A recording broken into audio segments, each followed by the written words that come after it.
Her hair was up in a ponytail. Her favorite dress was tied with a bow. Today was Daddy's day at school, and she couldn't wait to go. But her mommy tried to tell her that she probably should just stay home, while the kids might not understand that if she went on to school alone. But she was not afraid. She knew just what she had to say, what to tell her classmates of why he wasn't there today. But still, her mother worried, and for her to face this day alone, that was why once again she tried to keep her daughter at home. But the little girl went on to school. She was very eager to tell them all about a dad that she never sees, a dad who never calls. While there were daddies along the wall in the back for everyone there to meet, children squirming impatiently, anxious in their seats. One by one, the teacher called a student up from her class to introduce their daddy. As seconds slowly passed. Then at last the teacher called her name. And every child turned to stare. Each of them was searching for a man who wasn't there. "Where's your daddy at?" she heard a boy cry out. "She probably doesn't have one," another student dared to shout. And from somewhere near the back, she heard a daddy say, "Looks like another deadbeat daddy, too busy to waste his day." Words did not offend her, and she smiled up at her mom, and she looked back up at her teacher. The teacher told her to go on. And with hands behind her back, slowly she began to speak. And out from the mouth of a child came these words, incredibly unique.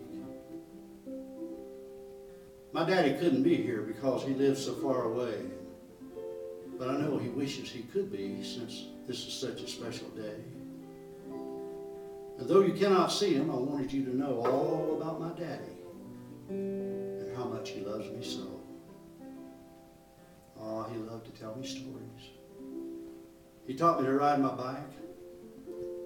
He surprised me with pink roses. Taught me to fly a kite. And we used to share fudge sundaes and ice cream in a cone. And though you cannot see him, I'm not standing here alone. Because my daddy's always with me. Even though we are apart, I know, because he told me, he'll forever be in my heart." And with that, her little hand reached up, lay across her chest, feeling her own heartbeat beneath her favorite dress.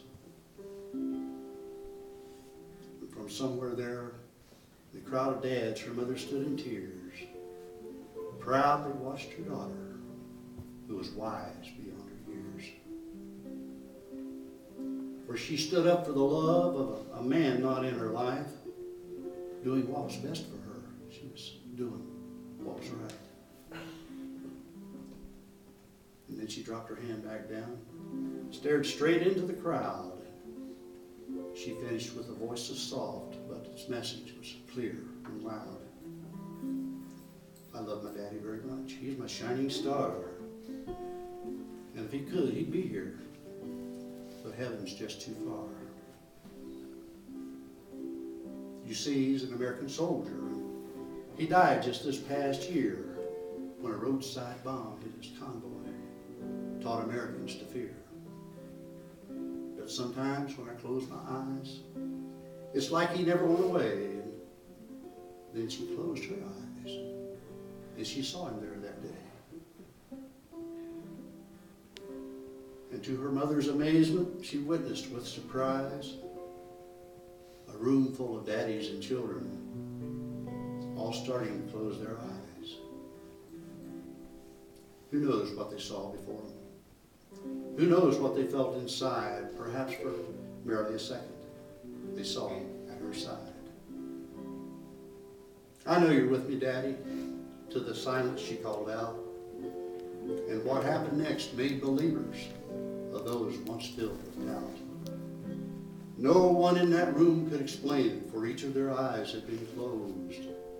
But there on the desk beside her was a fragrant, long-stemmed pink rose. And the child was blessed, if only for a moment, by the love of her shining star, and given the gift of believing that heaven has never